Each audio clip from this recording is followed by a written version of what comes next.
kind of emotions were you feeling out there? Heck, I wanted to win the game. We were playing for something today. We were playing to try and secure 6th place and know who we play, when we play in the tournament, but that didn't happen. And, I was frustrated and disappointed with our start, but I just felt for our players because I told them it wasn't for lack of effort at all. I thought our kids gave great effort.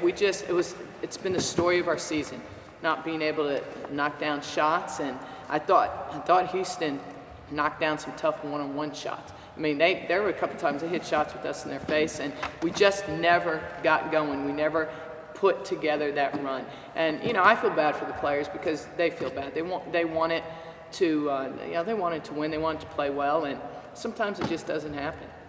When you look at the difficulty knocking down shots, how much of that was what Houston did defensively, and how much of it was maybe your players thinking about the unique circumstances around you in today's game? I thought our players were a little tight at the beginning in the first half. I did, and I think I heard Steph say at halftime, "Come on, loosen up." And the last thing I wanted them to do is play tight because I know they're a much better team than the team that played today. But Houston did. They're lengthy at times in some of their positions, and they got their contest. They contested well.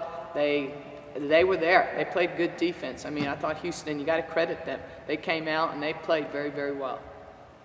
What was it like for you, knowing that it was your last home game?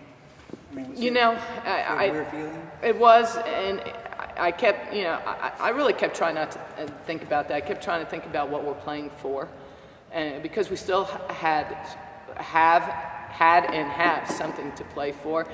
But I wanted us to play well. I wanted us to play better, and I wanted us to be entertaining for our alumni that came back and everybody that has come back. I really do appreciate everybody that was there to support. And whenever that happens, you want to put on a good show and you want to be entertaining. And our kids were tight, and that part I felt bad because I think circumstances probably had a little bit to do with that.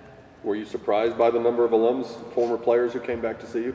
Well, I knew a number of them were coming because they had either texted or emailed, and it was fun. I saw some alumni in the office yesterday, and you look back at all the players that you've coached, and a lot of those players that came back were during those championship years, and you have a lot of fun stories. You as a coach, you want to have an impact on those kids, and you hope you do it in a positive way.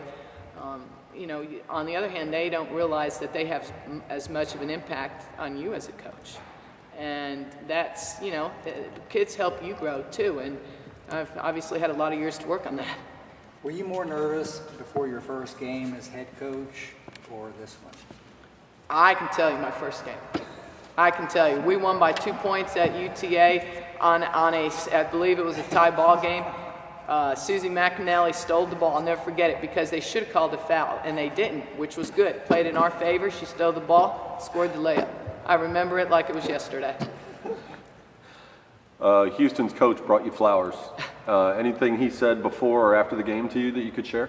Well, I think those flowers were like, hey, we're coming out to kick your butt, but here you go. No, Ron, he's a class guy. He's a class act.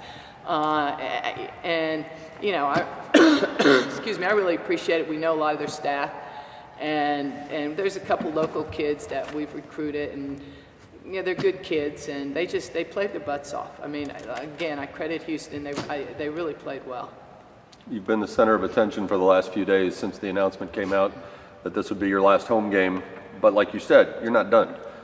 How do you regroup from the emotions surrounding today, go out to East Carolina and finish the regular season? Well, I'm definitely ready to not be the center of attention because that's been difficult. I want the focus to be on our team, and that's why I told our kids when they go upstairs to the reception, don't hang your head down.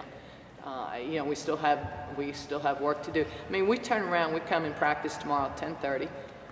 We turn around, we leave for East Carolina, get back late Monday, finally have a day off Tuesday, and then leave Wednesday for Connecticut and make that fun trip again and for the conference tournament.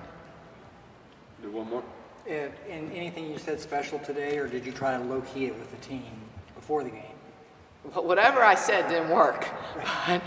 but I tried, to be honest, Bill, I did look, I was the same pregame. I did not say anything about the game, or, you know, I said, hey, we're playing for something. This is what we're playing for. I gave our game plan, and it had to be routine. I didn't want any added pressure. The last thing I wanted was pressure on our kids. I think they probably put enough pressure on themselves. And it's been emotional, it's been a tough week, and I hate it for them because their effort, you know, their effort was good. I had no problem with their effort. The shots just didn't fall. All right, you didn't say anything about it being your last game. Did the players say anything about you and your last game, your last home game? Excuse me, in there, not before the game. I mean, it's been obviously, you know, talked about in shoot around. We had a fun shoot around today. We, believe it or not, we actually did shoot today and shoot around. And it just, like I said, it just, the shots didn't fall, but we tried to be loose. I tried to be as loose as I can today. And so, because I did not want the kids to feel the pressure.